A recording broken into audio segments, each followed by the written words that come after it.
n'as pas été oublié, et ce qui t'a trahi n'a pas échappé au regard de Dieu. Il y a des blessures qui font du bruit dans la pièce, même quand personne ne parle, et celle-ci est de cette espèce-là. Tu continues peut-être à avancer dans ta journée, mais ton âme s'est arrêtée un instant devant ce qu'elle a vu. Le titre que tu portes aujourd'hui n'est pas celui de la honte, mais celui de l'élu qui apprend que le mensonge n'a pas eu le dernier mot. Ce que l'autre a semé contre toi n'est pas devenu sa liberté, c'est devenu sa mesure. Et ce poids que tu sens dans l'air, cette gravité qui accompagne la mémoire, n'est pas une hallucination de ton cœur fatigué. C'est le début d'un réajustement. Il y a des trahisons qui semblent d'abord gagner du terrain, puis l'instant vient où leur propre poids les rattrape. Tu as pu penser que rien ne bougeait, que le silence couvrait tout, que la nuit gardait les dossiers fermés. Pourtant, dans l'invisible, quelque chose est en train d'être pesé. Tu n'es pas en train de regarder une fin sans justice. Tu es en train d'entrer dans une lecture plus juste de ce qui s'est passé. Et cette lecture change la manière dont ton souffle revient. Elle change aussi la manière dont tu nommes ce qui t'a blessé. Il y a des matins où tu te lèves et la cuisine a la même table, la même tasse, la même lumière sur le carrelage. Mais toi, tu n'habites plus la même évidence. Tu poses la main sur le bord du plan de travail et tu sens sous tes doigts la froideur d'un quotidien qui a continué pendant que ton intérieur se fendait. Le café chauffe, la fenêtre reste entr'ouverte, un bruit de rue traverse la maison, et pourtant, ton cœur demeure ailleurs, devant le visage de celui qui t'a trahi. Tu connais ce genre d'instant où le corps marche, mais où la confiance est restée en arrière. La poitrine se serre sans prévenir, les épaules se ferment, et la bouche garde une phrase qui ne sort pas. Tu voulais peut-être encore croire que tout pouvait être expliqué par un malentendu, par un détour, par une fatigue passagère. Mais la mémoire de la blessure a une façon précise de revenir quand elle a été vraie. Elle revient dans les gestes minuscules, dans les silences trop nets, dans ce regard intérieur qui dit que quelque chose n'a pas été droit. Et c'est là que commence le discernement.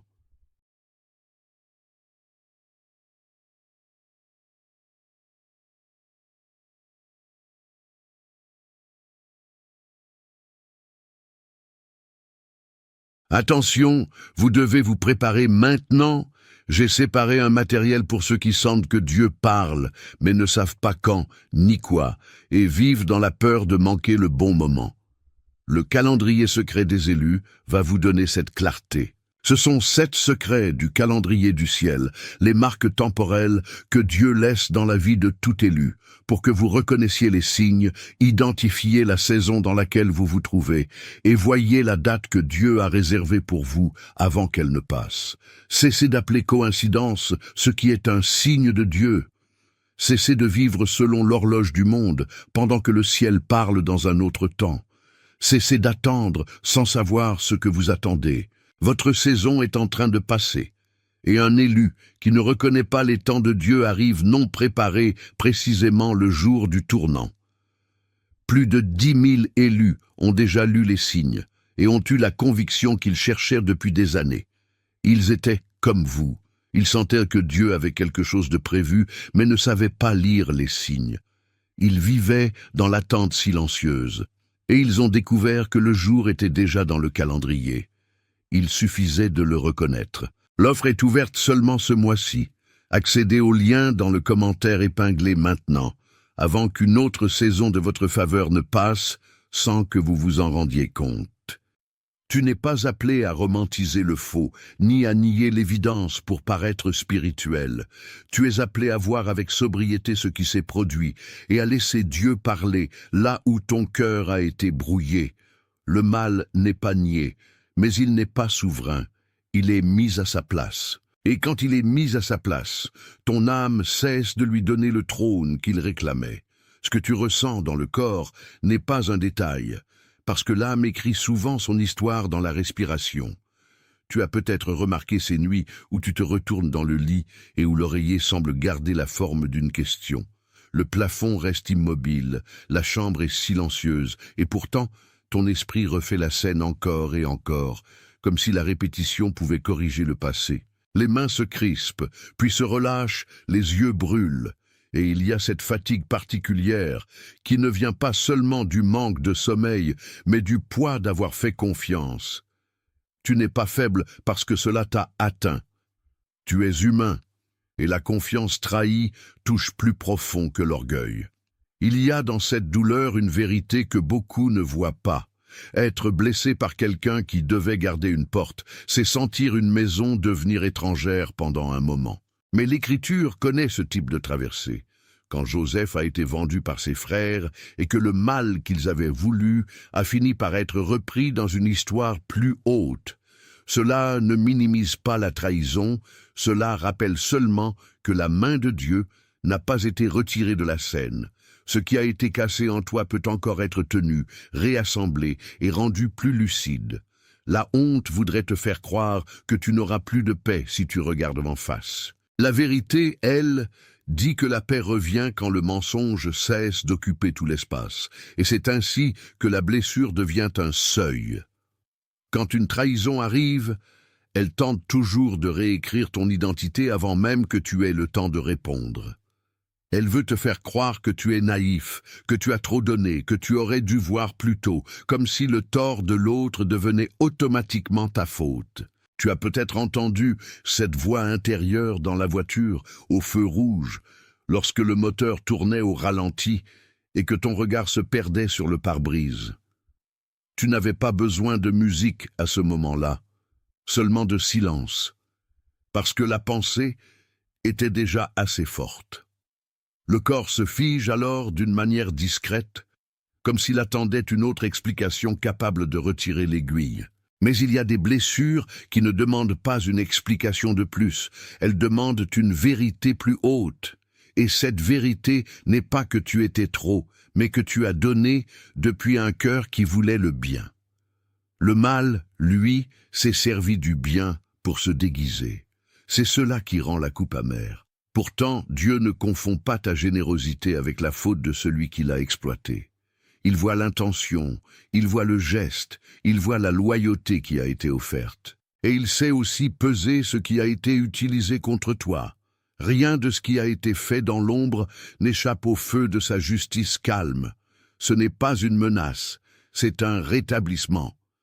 Et le rétablissement commence souvent par le refus de te laisser définir par la version de l'autre. Tu as peut-être essayé de reprendre le contrôle en classant les événements, en relisant les messages, en cherchant l'endroit précis où tout a basculé. Tu as peut-être ouvert ton téléphone tard dans la soirée, quand la maison était calme et que la lumière bleue éclairait seulement une partie de ton visage. L'écran donnait l'impression d'être un juge froid et chaque notification semblait raconter la même chose avec d'autres mots. Le cœur, lui, voulait comprendre non seulement ce qui s'est passé, mais pourquoi cela t'a atteint si profondément. Ce besoin de comprendre est réel, mais il devient dangereux quand il se transforme en prison. Alors, tu recommences à porter un poids qui n'était pas à toi, comme si expliquer la trahison pouvait la rendre moins trahison. Elle ne le peut pas. Ce qui a été faux restera faux, même si tu le tournes sous toutes les lampes de la maison. Mais ce que Dieu fait avec la vérité est plus grand que ce que l'homme fait avec le mensonge. Il ne te demande pas d'embrasser l'illusion, il te demande de marcher hors de l'illusion. Et quand tu fais ce pas, tu sens presque toujours un vide avant de sentir la liberté. Le vide n'est pas l'abandon, le vide est parfois la place que le faux occupait. Ce qui te semblait stable était peut-être seulement étroit. Ce qui te semblait perdre n'était pas forcément perdre. Et cela prépare la prochaine couche, celle où le poids de l'autre commence à se retourner contre lui-même. Dans ta mémoire, il y a une pièce, une chaise, un visage, et peut-être même un parfum qui ne quitte plus tout à fait l'air intérieur. Tu n'as pas besoin de forcer l'image pour la revoir. Elle revient quand tu coupes des légumes, quand tu plies un vêtement, quand tu attends un message qui ne vient pas. Le quotidien continue de te donner ces objets les plus ordinaires pendant que ta conscience s'attarde sur ce qui a été rompu. C'est précisément là que la vérité spirituelle devient concrète. Dieu ne parle pas seulement dans les grandes scènes. Il parle aussi au bord de l'évier, dans le couloir, dans la lumière qui tombe sur une chaise vide. Il te montre que ce qui a été fait contre toi n'a pas été avalé par le temps. Il a été enregistré, il a été vu, et il est en train d'être pesé. Le poids de la trahison n'est pas seulement sur toi, il finit aussi par peser sur celui qui l'a porté. L'âme qui ment se fatigue à force de se maintenir dans le mensonge. Le geste qui trahit finit par se mesurer lui-même. C'est une loi plus ancienne que l'orgueil. Tu n'as pas à courir après cette mesure, ni à t'en charger comme d'une vengeance personnelle. Tu as à rester du côté de la vérité, même si elle demande de traverser le deuil. Là où la trahison voulait t'enfermer dans la réactivité, Dieu t'invite à une stabilité nouvelle, ce qui revient à dire que ton silence n'est pas faiblesse, et que ta paix n'est pas naïveté. Ton calme devient un témoin. Il y a des moments où tu te rends compte que le plus dur n'est pas la chute elle-même, mais le doute qui suit. Tu regardes ton reflet dans le miroir de la salle de bain et ton visage te semble plus vieux d'une fatigue que personne ne voit. L'eau coule, les gestes sont automatiques et pourtant l'intérieur reste suspendu à la même question. Ai-je rêvé cela ou ai-je vraiment été livré à la cruauté de quelqu'un en qui j'avais confiance ? Ce doute est une seconde blessure, parce qu'il essaie de te faire croire que ta mémoire est fautive. Mais la mémoire blessée n'est pas toujours mensonge. Elle peut être le lieu exact où la vérité insiste. Le Seigneur sait travailler avec une conscience qui tremble. Il ne méprise pas le frisson de celui qui a été surpris par le mal. Il l'enseigne, il le redresse, il lui rend un axe. Et cet axe, c'est de cesser de mesurer ta valeur par la loyauté de l'autre. Tu n'es pas diminué parce qu'un autre a trahi. Tu as seulement découvert que ta confiance devait être purifiée. Ce n'est pas la même chose. Il existe une différence entre être cassé et être formé. Le premier veut dire destruction, le second veut dire passage. Et souvent, ce que tu appelles fin est la porte d'un passage plus austère, mais plus vrai. La douleur ne ment pas, mais elle n'a pas le dernier mot. Quand elle est regardée avec Dieu, elle devient un seuil de connaissance. C'est un feu qui ne t'avale pas, il te révèle. C'est une coupe qui n'efface pas la route, elle la rend plus claire. Tu n'es pas resté sans témoignage dans cette saison, même si tout en toi a parfois donné l'impression d'une nuit compacte. Il y a eu des signes petits comme une phrase entendue au hasard, un verset qui t'a traversé sans prévenir, un appel que tu as manqué puis retrouvé plus tard. Il y a eu des instants où tu as senti une retenue étrange avant de parler, comme si quelque chose en toi disait de ne pas courir après l'approbation. Ces choses ne sont pas décoratives, elles sont des balises. Elles montrent que le ciel n'est pas absent quand le cœur a été atteint. Et si tu as remarqué cela, même brièvement, alors le poids du ciel a déjà commencé à peser plus lourd que le mensonge. Ce n'est pas un poids qui écrase, c'est un poids qui confirme. La trahison qui voulait te vider a fini par mettre en lumière ce qui était solide en toi. Tu as encore pu pleurer, tu as encore pu trembler, mais quelque chose n'a pas cédé. Cette résistance calme n'était pas de la dureté, c'était de la grâce. Et la grâce a souvent une apparence discrète. Elle n'entre pas toujours comme une victoire bruyante, elle entre comme un jugement juste qui remet chaque chose à sa place. La personne qui t'a blessé peut croire avoir contrôlé la scène, mais la scène n'appartient jamais totalement au menteur. Elle appartient à celui qui voit plus loin. Toi, reste près de cette vision. Elle t'apprendra à ne pas appeler miracle ce qui n'était que manipulation, et à ne pas appeler perte ce qui était protection. Ce changement de langage change le poids intérieur. Si quelque chose de ce que je viens de nommer a touché ta poitrine, si ton souffle s'est un peu posé pendant que j'avançais, écris dans les commentaires 888. Ce nombre dit simplement ceci. L'abondance de Dieu n'a pas été interrompue par la main de l'homme. Il n'explique pas tout. Il confirme seulement que le ciel n'est pas vide. Écris 888, puis reviens vers moi. Parce que le geste de l'écrire n'est pas un décor. C'est une façon de laisser la vérité entrer là où le soupçon avait pris place. Il y a des paroles qui deviennent plus claires quand la main les a posées.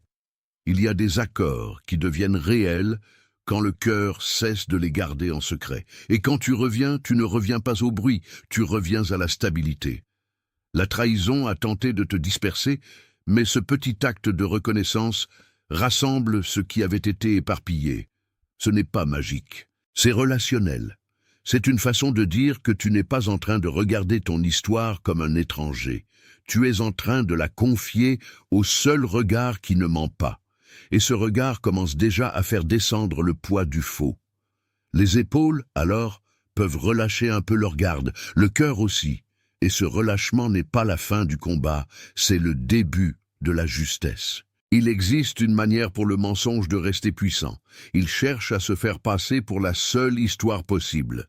Il répète qu'il n'y a rien d'autre que la blessure, rien d'autre que l'humiliation, rien d'autre que le manque.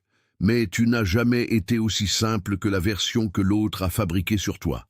Tu continues d'entrer dans les pièces de ta vie, de préparer un repas, de répondre à un message, de traverser une rue, et chacune de ces petites actions contredit la fatalité. Le mal voulait te réduire à un épisode, Dieu te traite comme une histoire. Cela change tout.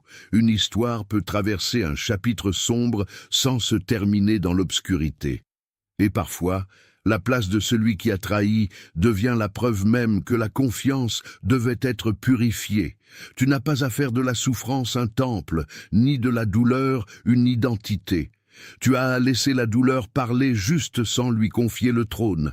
C'est un apprentissage lent et il demande de la patience dans le corps. Les mains veulent parfois retourner au vieux geste de surveiller, de vérifier, de se crisper. Le souffle veut parfois rester court, comme s'il devait se protéger de tout. Mais Dieu n'éduque pas la vigilance par la peur, il l'éduque par la paix. Cette paix ne nie pas le mal, elle le traverse. Et quand elle traverse, elle laisse derrière elle une personne un peu plus nette. Ce nettoyage intérieur est profond. Il te rend moins disponible à l'illusion et plus disponible à la vérité. Voilà pourquoi ce que tu vis n'est pas seulement une histoire de blessure, c'est aussi une histoire de tri. Peut-être as-tu gardé la tête haute devant les gens, alors que dans l'ascenseur, seul, tu sentais ton visage se relâcher enfin. Les miroirs d'un immeuble, le bourdonnement mécanique, la descente lente vers le rez-de-chaussée, tout cela peut devenir l'endroit où le masque tombe.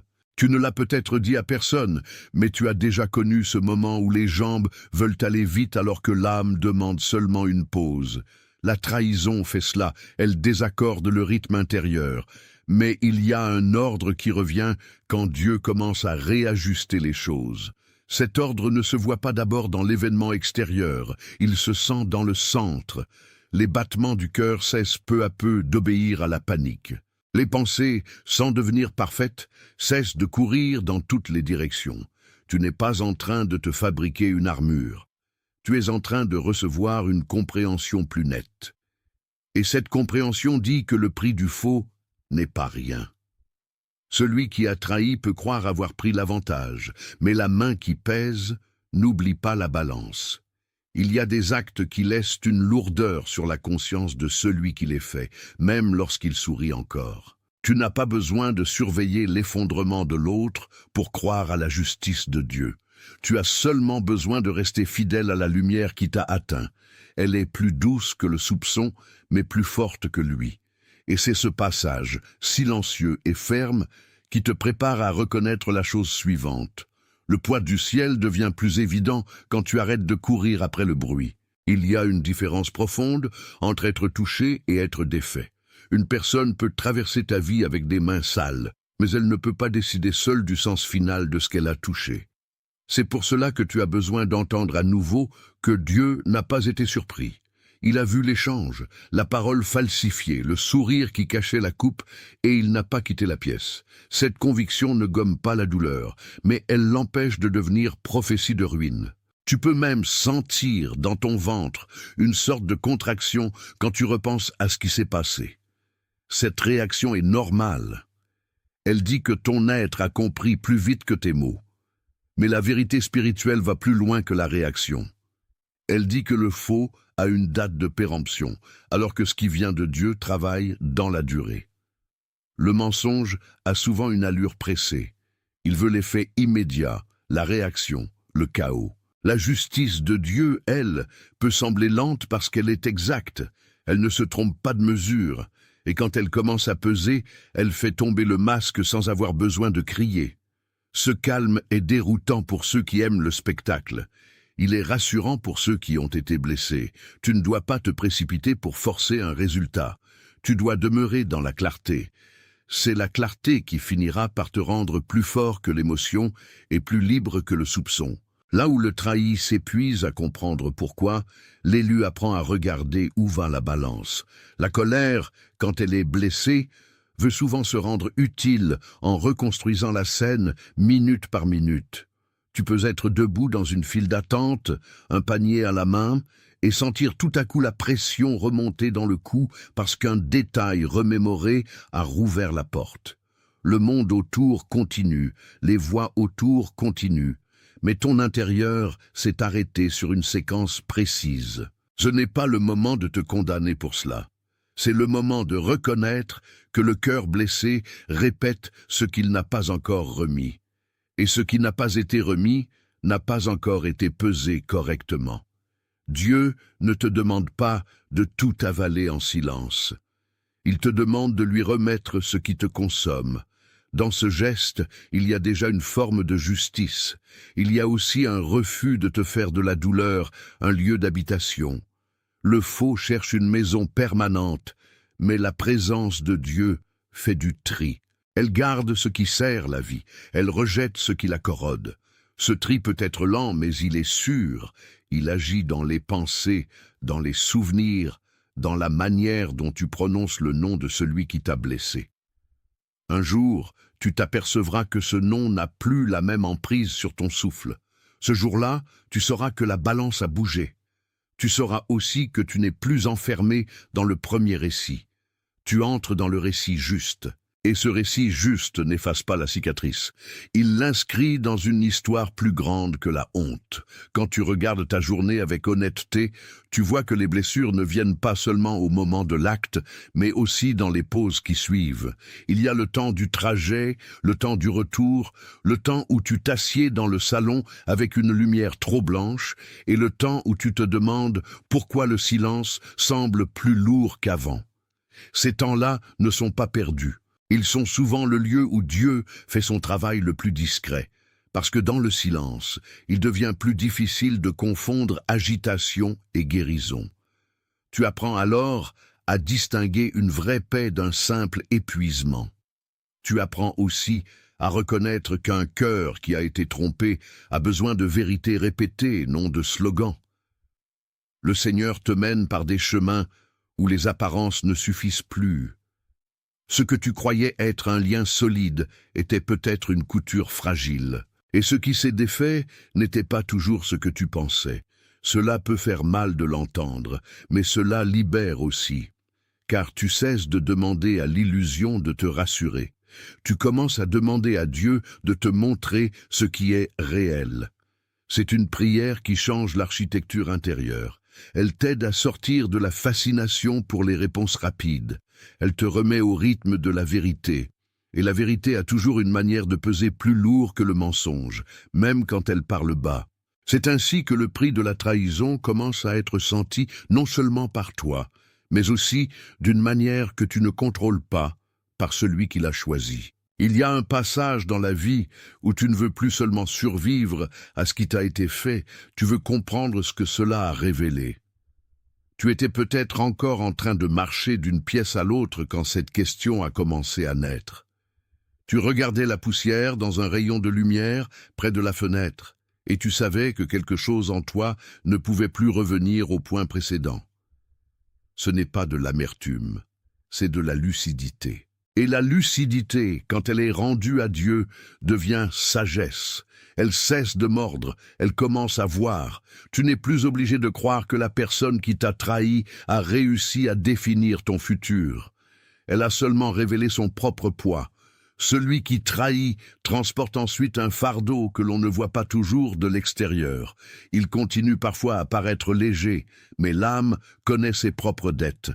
Ce que Dieu fait dans le secret est plus profond que la mise en scène humaine.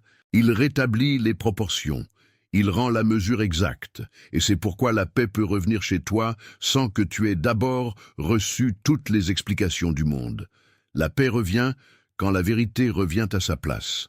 Elle t'enseigne à ne plus confondre la fermeture d'une porte avec l'absence de direction. Certaines portes se ferment parce que tu es conduit hors d'un lieu qui t'aurait coûté plus cher que tu ne sais encore le dire. Le poids de la main de Dieu n'écrase pas l'élu, il le redresse. Tu peux encore sentir les résidus de la scène dans tes gestes quand tu envoies un message et que tu relis 3 fois la phrase par peur d'avoir trop cru ou pas assez compris. Cette prudence n'est pas mauvaise en elle-même, mais elle devient lourde quand elle naît d'une blessure non confiée. Le cœur trahi veut souvent devenir son propre gardien. Il verrouille, il analyse, il vérifie. Mais un gardien fatigué finit par vivre dans une tension permanente. Or, tu n'as pas été créé pour la vigilance sans fin. Tu as été créé pour la clarté, et la clarté passe par une remise des charges. Il y a des charges que tu portes par habitude, alors qu'elles appartiennent à l'histoire de l'autre. La trahison de l'autre ne doit pas devenir ton identité de surveillance. Dieu veut t'apprendre à différencier prudence et prison. La prudence te protège sans t'assombrir. La prison te fait croire que tout le monde ment. Ce n'est pas la même chose. Et là où la confiance a été blessée, la patience peut reconstruire un discernement plus pur, plus lent, mais plus vrai. Cela demande du temps. Cela demande aussi d'accepter que certaines réponses arrivent par couches, comme la lumière du matin sur un mur après la pluie. Tu n'es pas en retard, tu es en train d'être aligné. Et l'alignement prend parfois l'allure d'une perte avant de devenir une force. Ce qui semblait te faire tomber était peut-être le début d'un meilleur appui. Si cette vérité a trouvé sa place en toi, même un peu, alors garde un instant ce souffle tranquille et écris dans les commentaires « Je vois cela ». Ce n'est pas une formule vide, c'est une reconnaissance simple devant ce qui a été révélé. Le fait de l'écrire dit que tu n'enterres plus la lumière sous la confusion.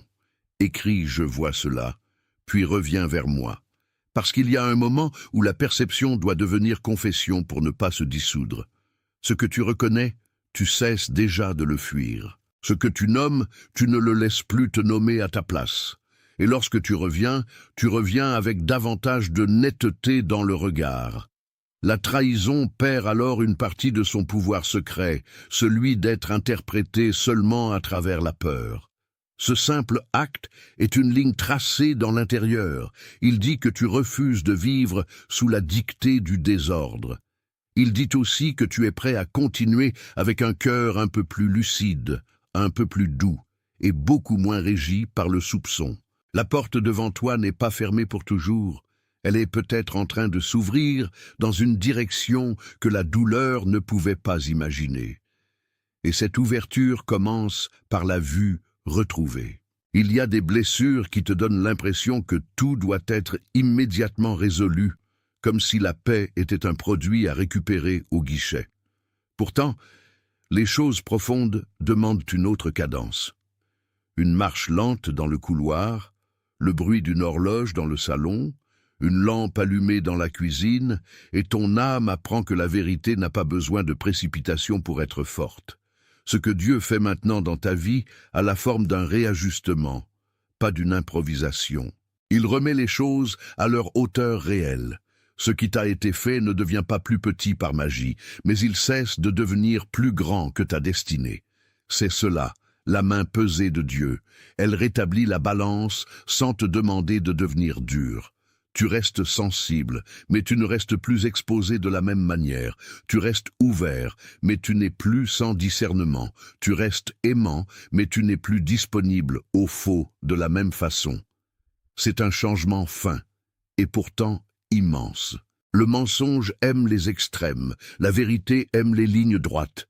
C'est pourquoi tu entends aujourd'hui un appel à te tenir dans cette ligne simple. Ce qui t'a trahi n'a pas la capacité de définir ce qui t'attend. Il ne peut pas écrire le dernier mot sur toi. Il ne peut même pas garder sa propre illusion indéfiniment. Ce qui a été semé dans l'obscurité finit toujours par rencontrer sa mesure. Et quand cela se produit, ton âme comprend qu'elle n'a pas été abandonnée au hasard. Elle a été gardée dans un passage serré. Il y a une victoire étrange dans le fait de ne plus.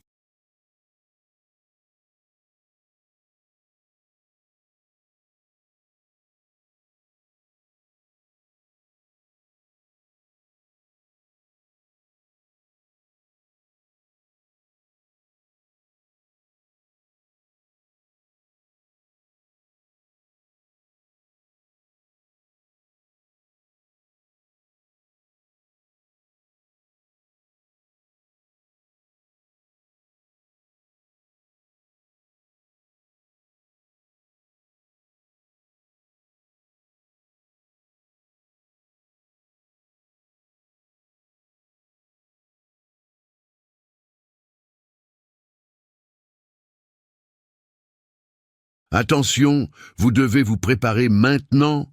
J'ai séparé un matériel pour ceux qui sentent que Dieu parle, mais ne savent pas quand ni quoi, et vivent dans la peur de manquer le bon moment. Le calendrier secret des élus va vous donner cette clarté.